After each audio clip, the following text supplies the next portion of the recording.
I remember that day as if it were yesterday. The sky was clear, and the air vibrated merrily with a premonition of something unusual. We could not have known that at that moment the whole planet was on the verge of meeting something that would forever change our view of the world. Aliens. Yes, it wasn't a myth or science fiction. They came. I have always believed that if they really exist, their contact with us will be harsh, aggressive, as it is usually shown in films. But when the engines of their spaceship hummed for the first time, and a huge silver saucer slowly descended to Earth in the center of the city, I felt neither fear nor aggression. I felt curious. People began to gather around. Everyone kept their distance, but no one ran away. It was like some kind of trance. We were all gripped by the same feeling, expectation. Unclear, but at the same time clear. Something was changing. They got out of the ship.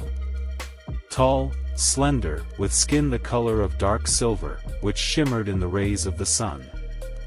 Their eyes were deep, bottomless, but there was no threat in them. They didn't look like the monsters we saw in the movies. On the contrary, their presence felt like something familiar, almost native. The first to step onto the ground was the one we soon named Omar. He was the eldest of the aliens and spoke some kind of unusual language, which, of course, was incomprehensible to us. But when he raised his hand, making a gesture as if inviting us to come over, I realized they hadn't come to fight. "You don't have to be afraid of us," he said, and although the words weren't clear, the tone was soft and soothing. It was that feeling when you realize that you are not facing an enemy. The world froze. No one was moving. But after a few seconds, someone still took a step forward. It was a girl who, as I later learned, was called Maria. She smiled and just said, "Hello." Simple and clear. And so, from that moment on, everything changed. Several months have passed since the day when aliens first set foot on our Earth. The world was changing every day. We couldn't imagine that the knowledge they shared could turn our lives around. But that's exactly what happened. I remember Omar telling us once that for them there are no boundaries between science and art. Their technology is not just machines, but art, which combines philosophy, creativity, and technology. They teach us to see the world in a different light. One day, during one of the meetings, Omar suggested conducting an experiment. He invited several scientists, engineers, and students to show them how energy from their sources can be used to create an almost infinite amount of energy for the city, using only natural resources. "We never knew that there were elements on your planet that could be used to create endless sources of energy," Omar said, running his hand over the surface of the stone, which emitted a soft bluish light. At first we thought it was just a rock, but as it turned out, it was a supercapacitor that could store and release energy on an unimaginable scale. It was amazing. After a few weeks, the experiments began to bear fruit. We started using these technologies in real life. Energy for the entire city was provided at almost no cost, and the system itself was environmentally friendly. Building houses has become easier and faster, and medicine has reached incredible heights thanks to new treatment methods. We started using the plants they brought to create effective medicines that had no side effects. But what was even more important was that we started sharing more than just technological knowledge. The aliens have taught us their philosophical views on life. They argued that the world we live in is not limited by our physical limits. They showed us how to see and feel the world in a new way, how to understand each other without words, through feelings and intuition. I started to see the world in a different way. Small things that previously seemed insignificant began to be filled with deep significance. The leaves on the trees became more than just green spots, they were part of a huge living network. Maria and I, who has become for me a kind of link between our culture and theirs, often discussed these changes. We understood that not only technology, but also our inner world was changing. But not everything was as perfect as it seemed at first glance.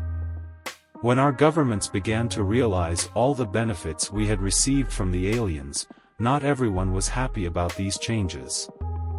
Many people began to worry about how this new knowledge would affect the political structure of the world. There were those who believed that with such technologies, the Earth could become vulnerable to other civilizations. Some states began to form alliances that expressed doubt that the aliens actually came in peace. I remember a conversation I had with one of the politicians. He told me that we need to stop this progress before we become addicted to aliens. You don't understand, he said, we can't just let aliens affect our world like that. We must maintain our independence, otherwise what will we be like if they are not around tomorrow? I understood his fears, but one thing was clear to me. We can't move forward if we try to isolate ourselves. It was not a matter of politics or government. It was a life's work. The aliens did not come to enslave us, but to show that we are all connected, that there are no boundaries between us and all other beings in the universe. And that was their strength. Meanwhile, people continued to make videos with aliens, record their lectures, and participate in common projects.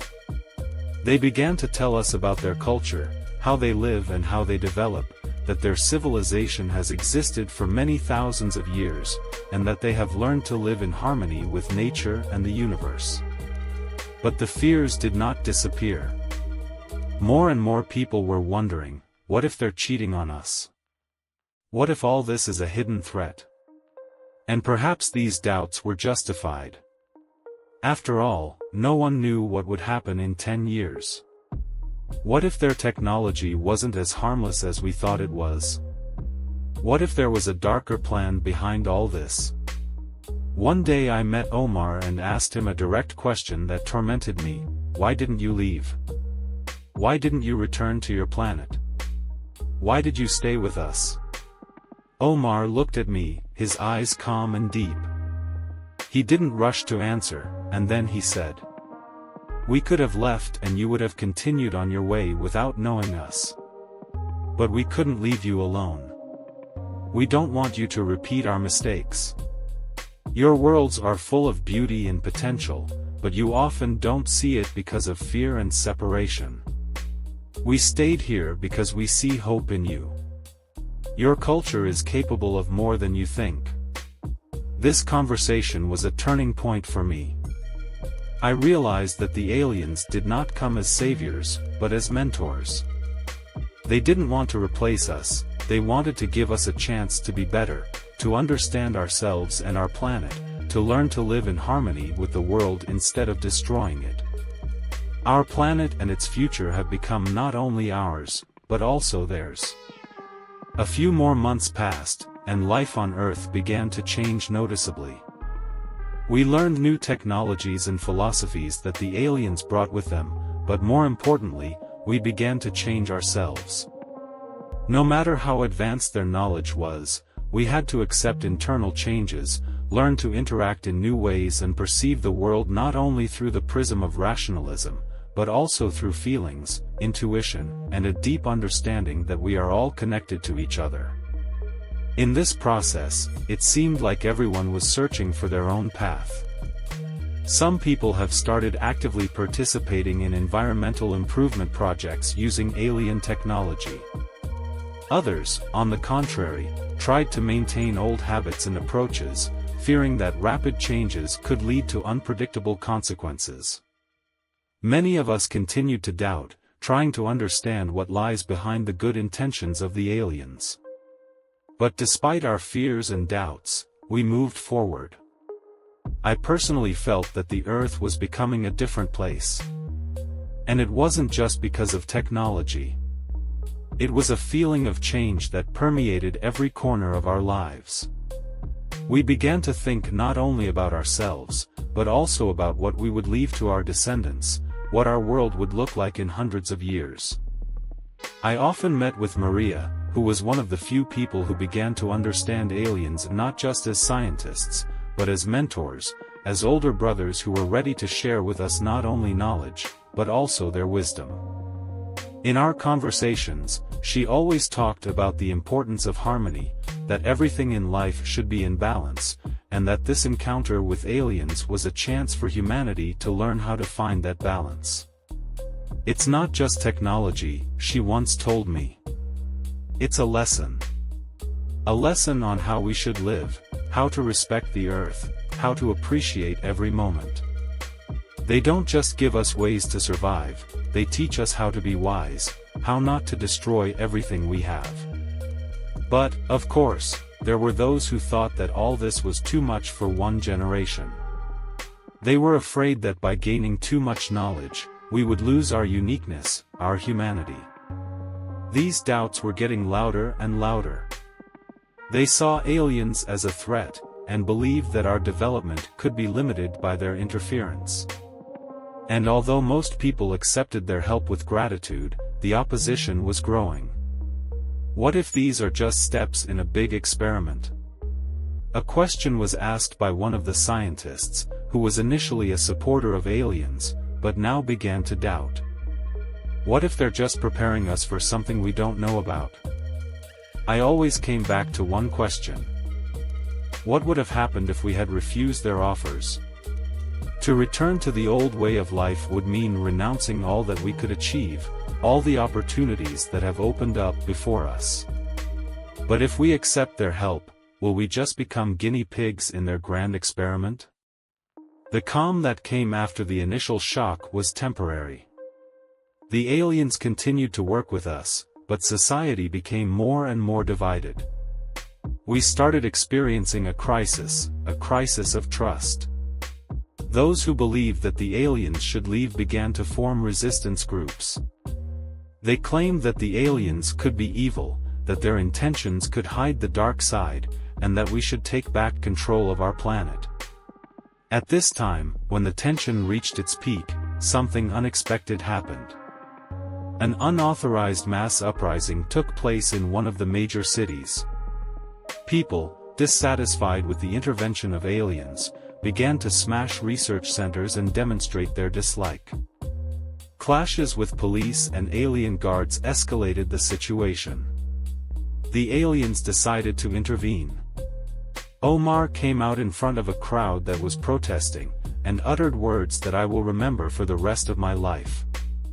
We didn't come here to destroy. We came to help. But if you are not ready for the changes, we cannot force you to accept them. We do not expect your worship. We expect you to want to change your world yourself. It was unexpected. They weren't trying to suppress the protesters, they weren't trying to use their technology to force us to put up with it. They just offered to choose the path on their own. At that moment, I realized that the aliens did not want to be our overlords. They were mentors, but not our masters. We had to make our own decisions, give them honor and respect, but also not forget that our responsibility is our freedom. After these events, the situation on Earth began to change. The division and doubts did not disappear, but people began to discuss the future, realizing that time does not stand still. There were those who left projects to live by the old laws, and those who accepted the challenge and started working with aliens. We gradually began to create a new model of society, a society in which technology and spirituality, science and art would exist in harmony. Maria told me, we should not be afraid of changes. We must learn to live in this new world. And perhaps only in this process will we become who we should become. Every day our planet became more and more like something unknown, but at the same time native. We began to understand each other without words, we began to look for harmony in life, in our relationships with nature, with other people and with aliens. We learned to use the knowledge they brought, while at the same time preserving our identity and culture. But most importantly, we began to realize that space was not alien to us. We were part of this big world, and the aliens were our neighbors, not our enemies. Perhaps, right now, when the Earth stands on the threshold of a new era, we must realize that the future depends on us. From each of us. And perhaps the aliens have come not only to teach us, but also to help us remember who we really are, beings capable of great things if only we strive for harmony, mutual understanding and love. And if all this is as Omar shows us, then perhaps the Earth, with its eternal soul striving for progress, will one day become a symbol that even the most distant and alien creatures can learn to live with each other, creating a better world. As the years passed, what once seemed incredible became an everyday reality. We were no longer surprised when we met aliens on the streets of our cities, nor did we think twice when passing by their settlements. We became a part of their world, and they became a part of ours. Over time, we learned to understand each other even without words, thanks to the new communication method they offered us. It wasn't something physical, but rather something intuitive, a kind of mental exchange that allowed us to feel each other. Maria and I continued to meet, and our conversations became deeper. We discussed not only the future of the Earth, but also what we ourselves felt as we watched the world change. More and more people have begun to think about how our relationship with extraterrestrials can affect the development of culture, art, science, and philosophy. We can't just take all their technology and forget about what it means to be human, Maria told me. We cannot be tempted to blindly follow them. We need to preserve our inner selves. I knew she was right. Not all changes would be beneficial if we lost what made us human. However, many of us who survived the crisis of distrust and fear began to realize that it was not a substitute for our existence, but rather an expansion of our horizons. The aliens, meanwhile, continued to help us solve the problems that have plagued humanity for centuries. The problems of ecology, overpopulation, and depletion of natural resources have become solvable with their help. We have learned how to clean the oceans, restore ecosystems, and build cities that do not threaten nature. But more importantly, we have learned to use all these achievements not for profit, but for the common good. And that was what the aliens taught us from the very beginning, to take responsibility for this world without trying to use it for our own purposes. At one point, I asked Omar how their civilization was able to reach such heights. He smiled and replied, "We were like you once, too. We faced the same problems that you are facing and went through the same mistakes. But we realized one thing: true wealth does not lie in technology or power. It's about how we treat each other and our planet." His words resonated in my soul. We all need these lessons, and they would be useful more than once. We realized that in order to survive and develop, we must learn to respect what we have and not incite greed. Humanity has finally begun to change. It was not a process of rapid success, but of long growth, a gradual realization that the future depends on each of us. But no matter how ideal these changes might seem, new challenges were already looming on the horizon. The aliens taught us a lot, but not everyone could accept their philosophy. In some parts of the world, there were still those who wanted to use alien technology to their advantage. Politics, economic interests, and old disagreements have not disappeared. Some countries have tried to create their own factions and use alien technology to strengthen their influence. One of these new projects was an attempt to create a technological elite that sought to seize full control of new resources and introduce alien inventions only in those areas that could benefit the ruling elites. In response, Groups began to appear who said that it was necessary to return everything to the control of the Earth authorities, not trusting the aliens and their methods. This conflict soon became a threat to peace. I remember one day Omar gathered the leaders of all countries for a conversation. "We understand that not everyone agrees with what is happening," he said at the meeting. "But remember that we are not here to impose our ideas on you. We are here to give you a chance. And if you fight for power, you will probably destroy everything that we have created together. Remember, true strength is harmony, not control." These words seemed to touch not only the leaders, but also every person in the audience. We could no longer fight for what had brought us peace. We should have realized that the technology and wisdom of the aliens were gifts, not tools for manipulation. After this meeting, the tension in the world eased a little, but the problems did not disappear. Soon, new forms of cooperation between humans and aliens began to emerge. International commissions and organizations were created to ensure equality and equity in the distribution of new technologies. Humanity understood that it was necessary to act together, otherwise we could lose everything that we had built for so long. Maria and I continued to work in these organizations. Our research and efforts helped to develop standards by which it was possible to effectively use alien technologies without harming the ecosystem and human nature. We understood that despite the technological superiority of the aliens, our strength lay in our ability to think and make decisions based on moral principles. I continued to work with Omar and other aliens, trying to understand how we can build a future in which humans and aliens can exist not only side by side, but also together, creating something more than just the exchange of knowledge. We started working on projects that would allow humans and aliens to develop their cultures by combining their achievements. Over time, we began to realize that we are on the verge of not just a scientific revolution, but a cultural and spiritual transformation. This process was long and difficult, but we all knew one thing: the future of the Earth depended on our unity and ability to work together, regardless of whether we were humans or aliens.